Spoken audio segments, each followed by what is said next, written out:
हजुर फेरि पनि नमस्ते सबैजनालाई। आज चाहिँ यो डेट इन्टरभल कसरी क्याल्कुलेट गर्ने भन्ने हिसाबले एउटा ट्युटोरियल लिएर आएको छु। एबिसी कन्स्ट्रक्सन वर्क छ जसको वर्क अर्डर डेट र वर्क कम्प्लिसन डेट दिएको छ यहाँ, र कति वर्षको अन्तर छ त यो बिचमा भनेर हामीले डेट निकाल्नु पर्ने। त्यसरी डेट निकाल्दा चाहिँ हामीले युज गर्ने फर्मुला भनेको चाहिँ डेटिफ हो, डेटेडिफ, DATEDIF, डेटेडिफ स्टार्ट डेट हान्छौँ हामी, इन डेट राख्छौँ, अनि इयर्स इन बिट्विन कति छ भनेर निकाल्नलाई हामीले चाहिँ अब दुईटाको बिचको निकाल्नलाई कोटेसन मार्कभित्र चाहिँ हामीले वाइ लेखिदिनु पर्यो। यति लेखेपछि चाहिँ इयर आउने भयो। जस्तो 2020 र 2030 बिचमा 10 वर्षको ग्याप छ। त्यसरी महिना निकाल्नलाई चाहिँ डेटेडिफ गर्नु पर्यो। डेटेडिफ स्टार्ट इन्ड ओभरअल महिना होइन कि हामीलाई चाहिँ यो बिचमा कति महिना 10 वर्ष त आइसक्यो, अब महिना कति भन्दा हामीलाई वाइएम हान्नु पर्यो त्यो इन्भर्टेड कमाभित्र। अनि त्यसरी गर्दा 0 रहेछ त 6, 8 र 6, 10 भने एउटै महिनामा पर्यो, त्यसरी 0 आयो। डेज इन बिट्विन भनेपछि डेटेडिफ स्टार्ट इन्ड गर्ने त्यही नै प्रोसेस, स्टार्ट अनि इन्ड, अनि चाहिँ हामीले हेर्दा एमडी हान्नु पर्यो। अनि दिन कति छ त त्यो बिचमा भन्दा 2 दिन। ल 2 दिनको ग्याप रहेछ भनेपछि 10 वर्ष 0 महिना 2 दिन, 10 वर्ष 2 दिनको ओभरअल इन्टरभल रहेछ।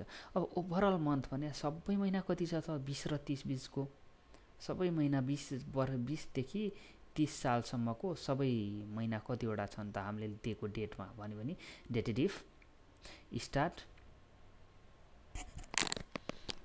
अनि एन्ड, अनि चाहिँ एम मात्रै हान्नु पर्यो इन्भर्टेड कमाभित्र एम। जस्तो अघि वाइएम हानेको थियौँ त्यहाँ मन्थ निकाल्नलाई इयरको बिचको होइन, एउटै इयरलाई चाहिँ। अब यहाँ चाहिँ ओभरअल डेज निकाल्नलाई त्यस्तै वाइएमडी लेखेको थियौँ, डी मात्रै लेख्छौँ अब हामीले।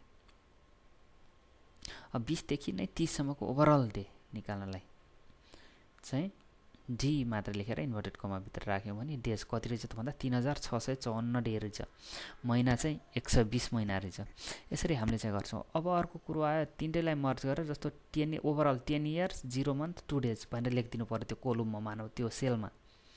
भनेपछि हामीले के गर्छौँ भन्दा कन्क्याटिनेट भन्ने चिज छ जो सेलहरूलाई चाहिँ मर्ज गर्छ। पहिलो सेल यसलाई, दोस्रो सेल तेस्रो सेललाई मर्ज गर्छ। जस्तो कन्क्याटिनेट C3 भने 10 भयो। अब लेख्नु आफै लेखिदिनु इन्भर्टेड कमाभित्र आउने इयर्स अनि डेज आउँछ त्यो कमा, फेरि त्यसपछि मन्थ 0। अब जस्तो स्ट्रिङ टाइप गर्नलाई हामी इन्भर्टेड कमाभित्र राख्छौँ 0 अनि मन्थ्स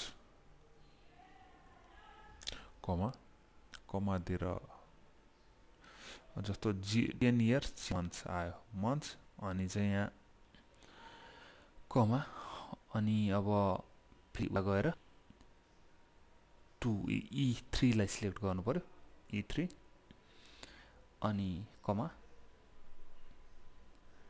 अनि त्यो भित्र चाहिँ अब हामीले कमा दिइसकेपछि चाहिँ E3 पछि अब आफैले डेज लेखिदिनु पर्यो। त्यही स्ट्रिङको लागि चाहिँ कोटेसन इन्भर्टेड कमाभित्र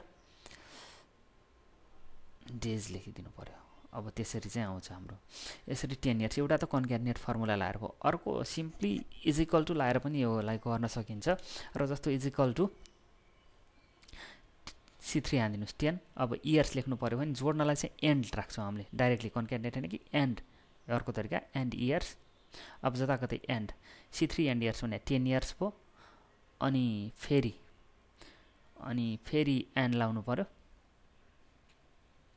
एन्ड 0 अनि फेरि एन्ड लेखेर मन्थ्स लेख्नु पर्यो फेरि इन्भर्टेड कमाभित्र, एन्ड मन्थ्स भयो।